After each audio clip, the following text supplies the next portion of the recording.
Alright fellas, today we're going to do a quick and simple oil change. So these are some of the parts that I've laid out that I'm going to be doing and using to do my oil change. So number one, what I do have is the owner's manual for the DRZ 400. And it goes ahead and it tells you what kind of engine oil. It says to use a premium quality 4-stroke motor oil to ensure long service life with your motorcycle.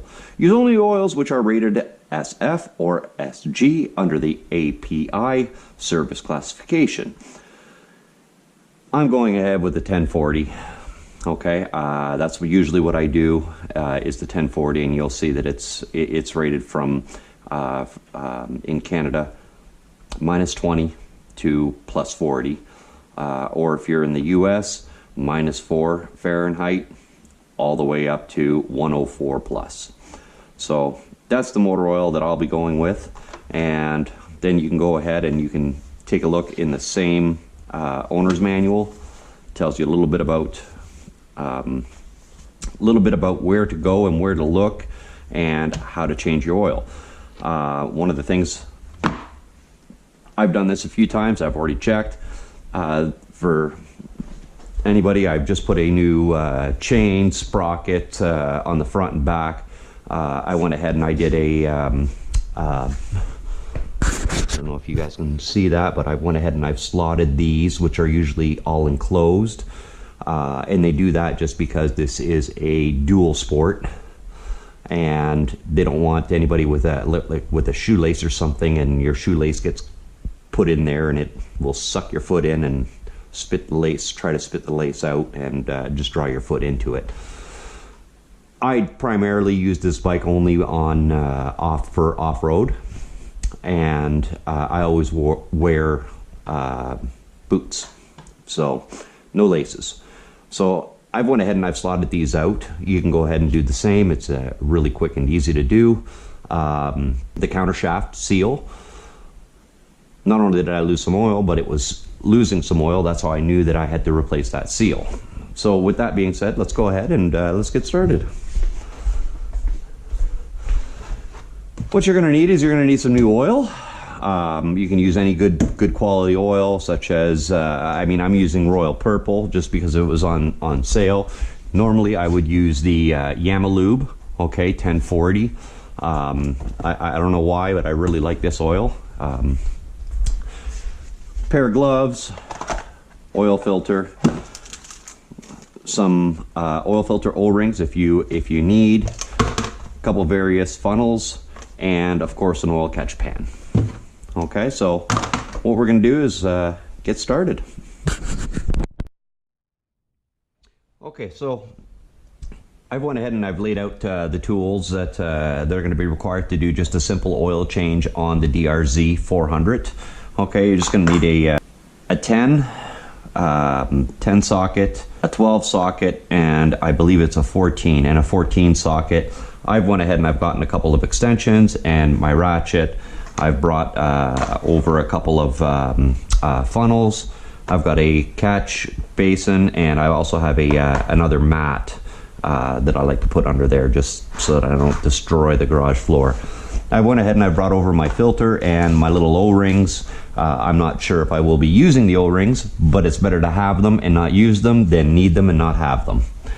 So with that, I'm going to go ahead and I'm going to put some gloves on, and I'm going to start right off the bat. I'm just going to drain the primary. I don't know if you guys can see that or not, but that's it right there.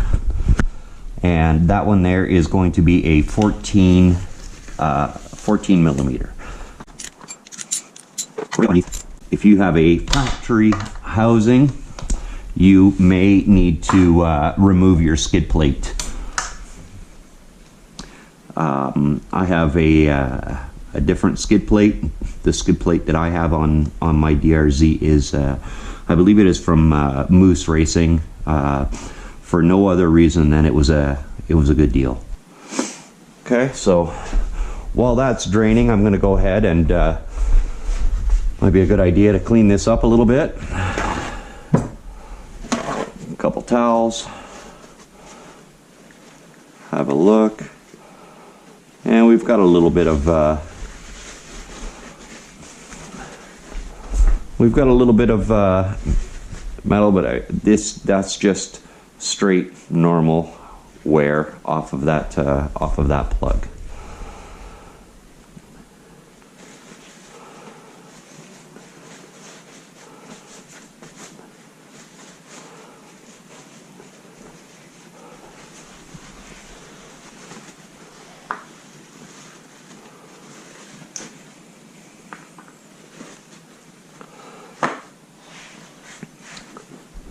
I don't know if you guys can see, but the oil is actually not bad at all. Yeah, it is royal purple, so it does have a purple tinge, but I have seen much worse. So as that's draining, what I'm going to do is I'm going to go ahead and I'm going to loosen off the other one. This here goes from your frame, your actual frame carries oil.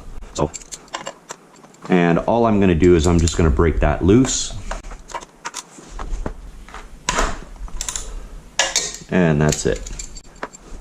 Just wait a couple minutes for that to stop dripping. And that's pretty good. Okay, so that is the one part that is complete. And you just want to give that a good little snug. And then I'm going to move on onto the front.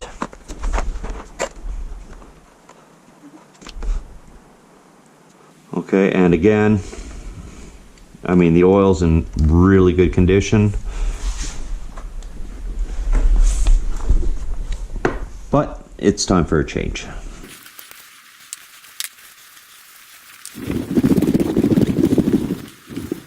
And once that has stopped draining, you can go ahead and replace the bolt.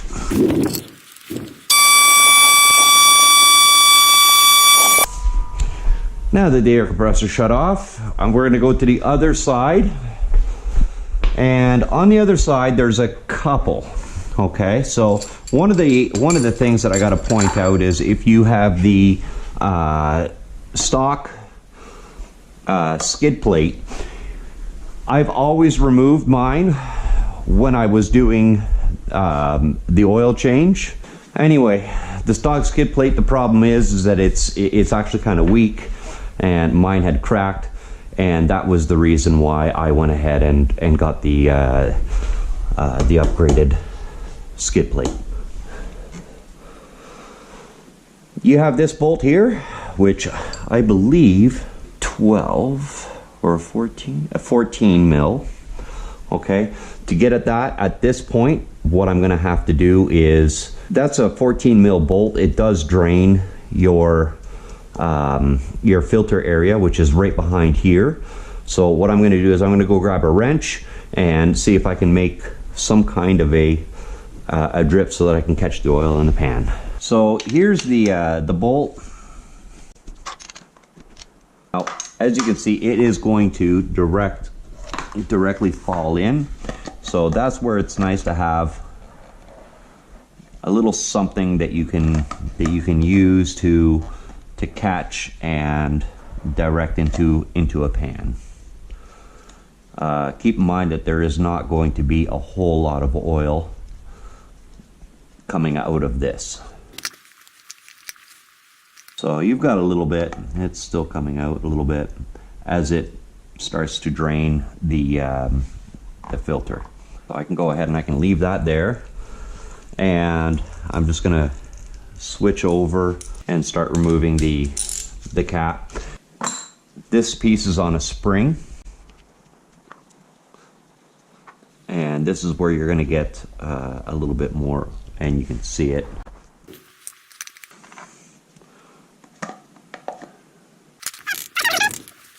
And here is the filter.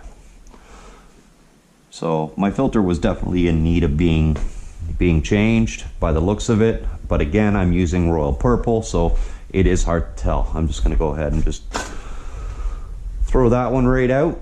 That's all there is to it. There is a crush washer.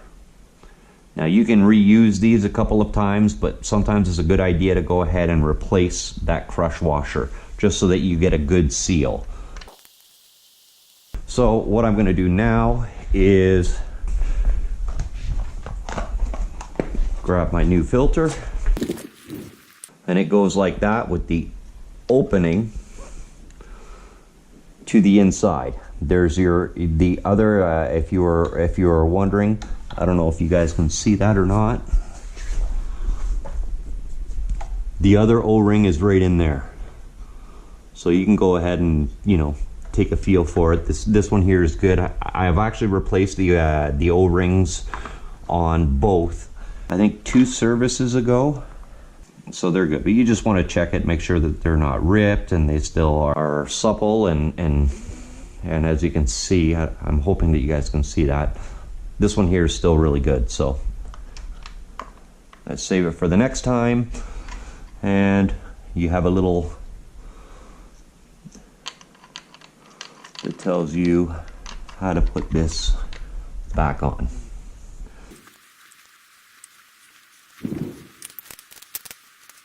Don't go too tight on these because you will strip or break. I'm just snugging them up, making sure I have some good equal pressure on all of them. And there you go. That's pretty much your oil change complete. Now what I'm going to do is I'm going to go ahead and I'm going to clean as much of this stuff up as I can. So again, my gaskets are going to go back, and I'll just make sure that I have them for the next time, along with some of the other gaskets that you may come across or require during servicing. Okay, I can still see some of the purple. I know that there's going to be some residual. And all I'm trying to do is just get rid of some of that old oil that was caught up. This way I can see if there was a leak. And the only thing that I can say is if you're using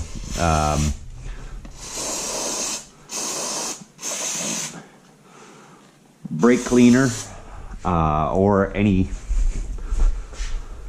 kind of solvent like this, not to get it on your chain, because it will remove all the oil that you've put on there, or the grease, or what have you. And that's it. Now it's time to fill. We're gonna fill to the recommended specifications, and we'll take it from there.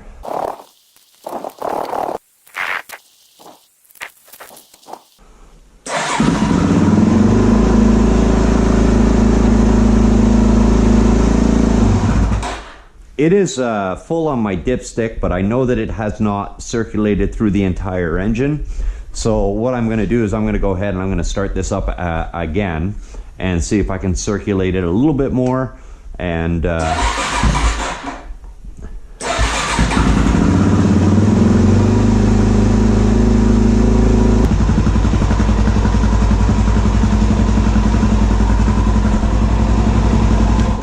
that should be good to give us a more accurate reading. You're supposed to let this sit for about 3 minutes. I should have to add more because I've put in a brand new filter. Oil level is good for right now, as long as it's within your knurled or your hash marks.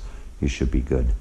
A little bit more in it, not a whole lot, and honestly that should be more than enough. Your basic oil change is done.